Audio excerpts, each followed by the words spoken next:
আসসালামু আলাইকুম।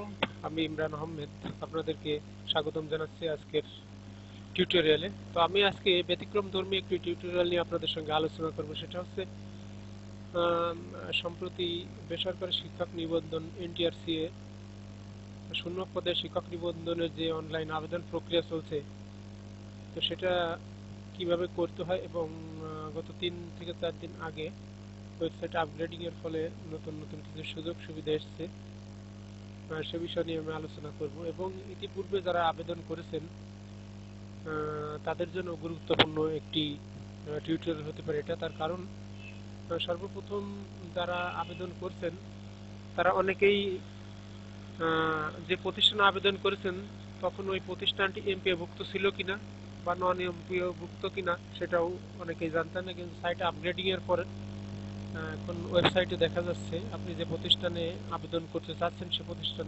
এমপিওভুক্ত না নন এমপিওভুক্ত। তো চলুন আমরা কথা না বাড়িয়ে আমরা কাজে চলে যাই। তো ওকে, তো সর্বপ্রথম আমরা লগ ইন করবো ব্রাউজারের অ্যাড্রেস বারে www.ngi.teletalk.com.bd এন্টার প্রেস করব কিবোর্ড থেকে।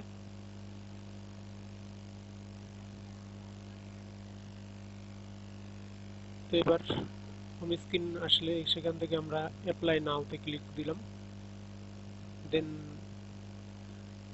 এখানে আপনি যে নিবন্ধন পরীক্ষায় পাশ করেছেন সেটা এখান থেকে সিলেক্ট হয়ে যাবে। প্রথম থেকে 13তম 12তম শিক্ষক নিবন্ধনের তথ্য এখানে দেওয়া আছে। তো আমরা 10তম নিবন্ধনের একটি রোল নাম্বার দিয়ে চেষ্টা করব কিভাবে এটা করতে হয়।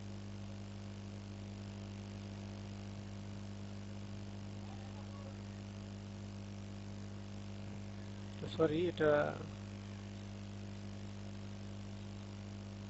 রোল নাম্বার মিসম্যাচ দেখাচ্ছে, তো আমি অন্য আরেকটি রোল নাম্বার দিয়ে চেষ্টা করব।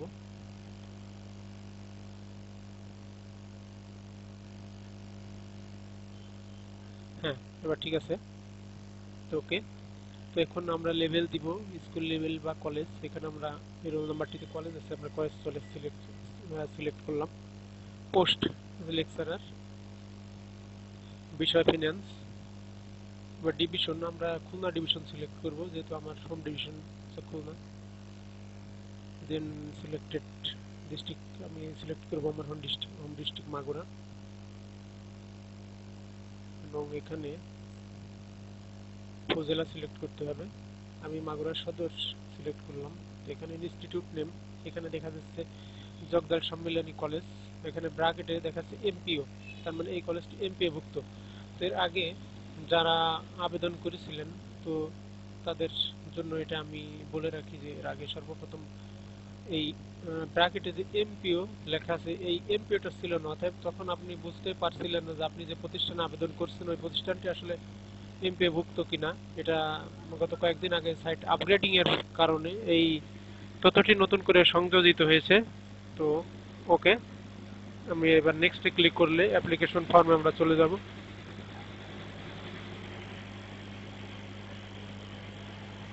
তো তার এখন আমরা টোটাল অ্যাপ্লিকেশন ফর্মে আমরা চলে এসেছি। এখানে খেয়াল করুন কোন প্রতিষ্ঠান আমরা করেছি, স্কুলে PIN নাম্বার,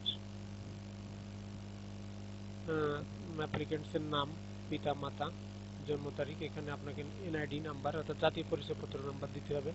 প্রার্থীর পার্সোনাল মোবাইল নাম্বারটা দিতে হবে যে মোবাইলে টেলিটক থেকে SMS যাবে। এখানে ইমেল দিতে হবে একটি।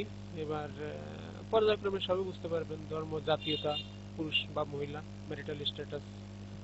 এবারে এখানে ডিভিশন, আপনি যে ডিভিশনের বাসিন্দা।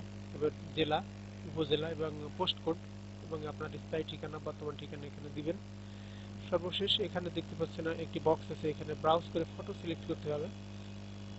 অর্থাৎ আপনি আবেদনের জন্য আপনার একটি ছবির প্রয়োজন, সেটা ছবির সাইজ হবে 300 পিক্সেল বাই 300 পিক্সেল রেজুলেশন হতে হবে। এবং নিচে আরেকটি বক্স আছে সিগনেচারের জন্য, এটা এই সিগনেচারের সাইজটা হবে 300 বাই 80 পিক্সেল। এটা আছে।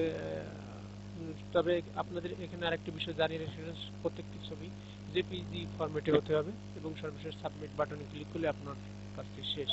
শিক্ষক নিবন্ধন পরীক্ষার বিশেষ একটি টিউটোরিয়াল। তো টিউটোরিয়ালটি যদি আপনাদের ভালো লাগে তো আপনি আপনার বন্ধুদের কাছে শেয়ার করতে ভুলবেন না। তো আজকে আপাতত এ পর্যন্তই। ধন্যবাদ।